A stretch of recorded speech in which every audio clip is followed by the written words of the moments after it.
আসসালামু আলাইকুম। এখন দেখবেন সংবাদ শিরোনাম। রাজধানীর উত্তরায় আবাসিক ভবনে অগ্নিকাণ্ডে ৬ জনের প্রাণহানি, নিহতের মধ্যে ২ শিশু ও ১ নারী। পরিবারের কাছে মরদেহ হস্তান্তর। বেগম খালেদা জিয়ার স্মরণে কিছুক্ষণ পর সংসদের দক্ষিণ প্লাজায় নাগরিক শোক সভা। যোগ দেবেন তারেক রহমান। আজও সাধারণের দোয়া মোনাজাত। কেরানীগঞ্জে ৩ সপ্তাহ পর শিক্ষিকার বাড়ি থেকে মা মেয়ের অর্ধগলিত মরদেহ উদ্ধার। ৪ জনকে হেফাজতে নিয়ে চলছে জিজ্ঞাসাবাদ।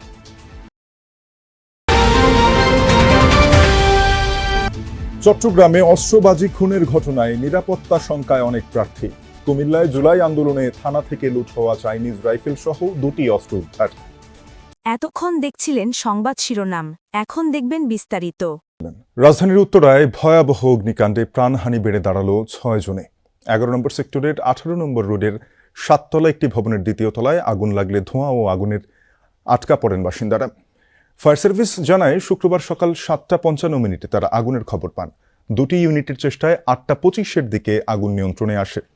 ঘটনাস্থল থেকে ১৩ জনকে উদ্ধার করে ফায়ার সার্ভিস। তাদের কাছাকাছি বেশ কিছু হাসপাতালে নিয়ে যান পরিবারের সদস্যরা। কুয়েত মৈত্রী হাসপাতালে ৩ জনকে মৃত ঘোষণা করেন দায়িত্বরত চিকিৎসক। তারা হলেন একই পরিবারের কাজী ফজলে রাব্বি, তার স্ত্রী সুবর্ণা এবং তাদের ২ বছরের সন্তান ফাইয়াজ। এর মধ্যে পরিবারের কাছে মরদেহ হস্তান্তর করা হয়েছে। এদিকে উত্তরার লুবানা হসপিটাল, ঢাকা মেডিকেলের বার্ন এবং স্পেশালাইজড হাসপাতালে মারা গেছেন আরও ৩ জন পুরুষ, যাদের মধ্যে একজনের বয়স ১৭ বছর। তারাও সবাই একই পরিবারের সদস্য। এখনও আগুন লাগার কারণ জানা যায়নি। ঘটনাস্থলে কাজ করছে ফায়ার সার্ভিস। তবে অগ্নিকাণ্ডে পুরো এলাকায় ছড়িয়েছে আতঙ্ক। বডিতে কোনো বার্নিং বা অন্য কোনো কিছুর নাই, চিহ্ন নাই, যা শুধু হচ্ছে সাফোকেশনের কারণে আসলে মারা গেছে। বাপ ছেলে একসাথে মারা গেছে, আর ফজলে রাব্বি হচ্ছে মারা গেছে। সর্বমোট ৬ জন, মানে একই পরিবারের ৩ জন, আরেক পরিবারের ৩ জন, ৬ জন। কারো অভিযোগ না থাকে ঊর্ধ্বতন কর্তৃপক্ষের সাথে আলোচনা করে ঊর্ধ্বতন কর্তৃপক্ষের নির্দেশে পরিবারের কাছে লাশ জিম্মায় প্রদান করছি। সেই গলিতে আছে। আমি যদি সেই দৃশ্য দেখি, একেবারে শোকে মুহ্যমান এলাকাবাসী।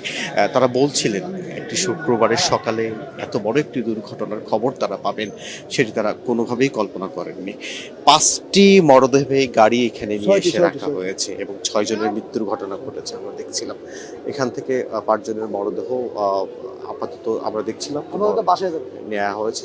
সেখান থেকে তাদেরকে নেওয়া হবে তাদের এলাকায়, নিজ এলাকায়। সেখানেই তাদেরকে দাফনের প্রস্তুতি সম্পন্ন করা হবে। আমরা দেখছিলাম যে শিশু, বয়োবৃদ্ধ, একেবারে যুবক কেউ এই আগুনের লেলিহান শিখা থেকে বেঁচে ফিরতে পারেননি। যে কারণেই এলাকাবাসী বলছেন সতর্কতা তো আছেও, তারপরে এত বড় একটি দুর্ঘটনা ঘটে গেল। ৬ জন মানুষের মৃত্যু, আকস্মিক মৃত্যুতে এলাকাবাসী নামাজের পরে, বিশেষ করে আশেপাশে হচ্ছে মসজিদ রয়েছে, তারা এলাকা ধরেই যাচ্ছিলেন এবং সেই কথাগুলোই তারা বলছিলেন। সেই শোকটি বা কিভাবে সামলাবে সেই পরিবার, 2টি পরিবার একেবারে কি নিশ্চিহ্ন হয়ে গেল এবং সেই কথাগুলোই বলছিলেন। আত্মীয় স্বজন, পাড়া প্রতিবেশী স্বজন যারা আছেন তারা আসছিলেন, অনেকেই সমবেদনা জানাচ্ছিলেন, কিন্তু সেই সমবেদনা শোক ছাপিয়েও আমরা দেখছিলাম মসজিদ শেষে মুসল্লিরা নামাজ শেষে তারা যেন সেই জনস্রোত এই বাসা মুখী হয়ে গেছে এবং সবাই এসে শোক জানাচ্ছিলেন, বলছিলেন সেই কথাগুলো। এবং আমি বলছিলাম যেমনটি যে 5টি মরদেহবাহী গাড়ি আমার চোখে পড়ছে, অর্থাৎ এই বাসার সামনের যে গলিটি লোকে লোকারণ্য, সেখানে রাখা হয়েছে। এখান থেকেই তাদের নিজের গ্রামের বাড়িতে মরদেহগুলো নেওয়া হবে। 2টি পরিবারের 6 জন মানুষ একেবারেই চলে গেলেন পৃথিবী ছেড়ে এ ধরনের একটি দুর্ঘটনার কারণে এবং এলাকাবাসীর চোখে মুখে সেই আতঙ্কের ছাপও আমরা দেখছিলাম। তবে কেন এই অগ্নিকাণ্ডের ঘটনা ঘটলো সেটি যদিও এখন পর্যন্ত নিশ্চিত হওয়া যায়নি, যদি ফায়ার সার্ভিস নানান সূত্রের কথাই বলছিলেন। সেই সূত্র অনুযায়ী হয়তো তদন্ত হবে, তারপরও তদন্ত কমিটি গঠন কিংবা তদন্ত পাওয়ার পরও দিন শেষে কিন্তু এই মানুষগুলোর জীবন আর ফিরে পাওয়া যাবে না, সেটি বাস্তবতা। সেই বাস্তবতা মেনেই এলাকাবাসী বলছিলেন যে তাদেরকে যেহেতু নিয়ে যাওয়া হচ্ছে, শেষবারের মতো অনেকে দেখতে এসেছিলেন এই এলাকায়, দীর্ঘদিন তারা অবস্থান করছিলেন, এলাকার সাধারণ মানুষ কিংবা আশেপাশের যেসব ব্যবসা প্রতিষ্ঠান আছে সেইগুলোর সঙ্গেও তো তাদের একটা সৌহার্দ্যপূর্ণ সম্পর্কও তৈরি হয়েছিল। সেই সম্পর্কের ছেদ ঘটলো, ইতি ঘটলো, সেই মানুষগুলো এখানে এসেছেন শেষ বিদায় জানানোর জন্য। এবং আমি যেমনটি বলছিলাম, মুসল্লিরা তারা একেবারে জনস্রোত হয়ে গেছে এই সড়কটি, এবং সেই দুঃখের কথা তারা বলছিলেন। যেমন আমি যখন সরাসরি সম্প্রচারে তখনও অনেকেই বলছিলেন এক পরিবারের তিনজন, অর্থাৎ মৃত্যু তো একজনের হলেও সেটা কষ্টদায়ক, সেটি যখন একই পরিবারের তিনজন কিংবা দুই পরিবারের 6 জনের মতো মৃত্যুর ঘটনা ঘটে, সেটি নিশ্চয়ই হৃদয় বেদনাক। এমন ঘটনা আর না ঘটুক সেটি চান সবাই। শাফি, এই অগ্নিকাণ্ডের পরপরই যারা দগ্ধ হয়েছিলেন তাদেরকে কয়েকজনকে নেওয়া হয়েছিল কুয়েত মৈত্রী হাসপাতালে, সেখানে ছিলেন আপনি। জানাবেন যে যারা আহত রয়েছেন এখনো তাদের শারীরিক অবস্থা কেমন?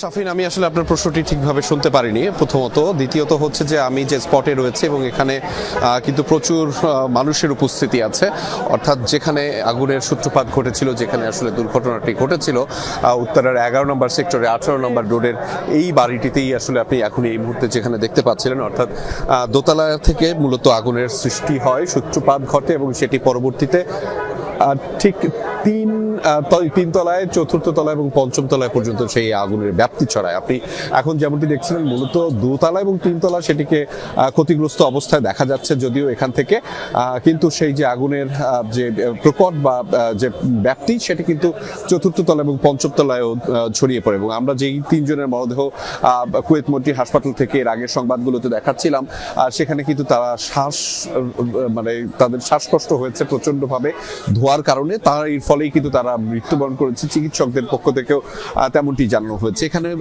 একটু আগেই জুমার নামাজ শেষ হয়েছে এবং তারপর পরই প্রচুর মানুষ এখানে ভিড় করছে। এবং এই বাসাটির ঠিক পাশেই কিন্তু উত্তরা পশ্চিম থানা একদিকে এবং তার পাশে একটি মসজিদ আছে। আমি এর আগে সংবাদে জানাচ্ছিলাম মূলত দুই পরিবারের 6 জন, তিনজন করে সদস্য, তারা কিন্তু প্রত্যেকেই মৃত্যুবরণ করেছেন এখানে এবং তাদের অবস্থান ছিল 4 তলা এবং 5 তলায়। এবং এর আগে এই পাশেই মূলত যে মসজিদটিতে তাদের মরদেহগুলো সেখানে রাখা হচ্ছে। প্রাথমিকভাবে মূলত এখানে আসলে প্রথমে জানাজা অনুষ্ঠিত হবে এবং তারপরে প্রত্যেকের মরদেহ সেখানে আসলে তাদের নিজেদের গ্রামের বাড়িতে পাঠানো হবে।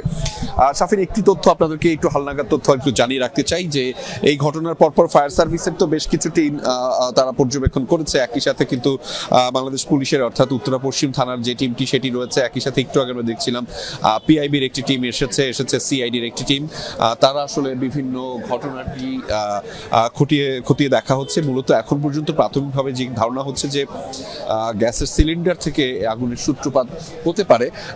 এইটির বাইরে কোনো ধরনের কোনো আলামত থাকে যদি বা কি পরিস্থিতি থাকে সেটি আসলে খতিয়ে দেখবার জন্য সিআইডির একটি টিম এসেছে এবং তারা আলাদা একটি ব্যারিকেড তৈরি করেছে, যে ব্যারিকেডের মাধ্যমে মূলত এখানকার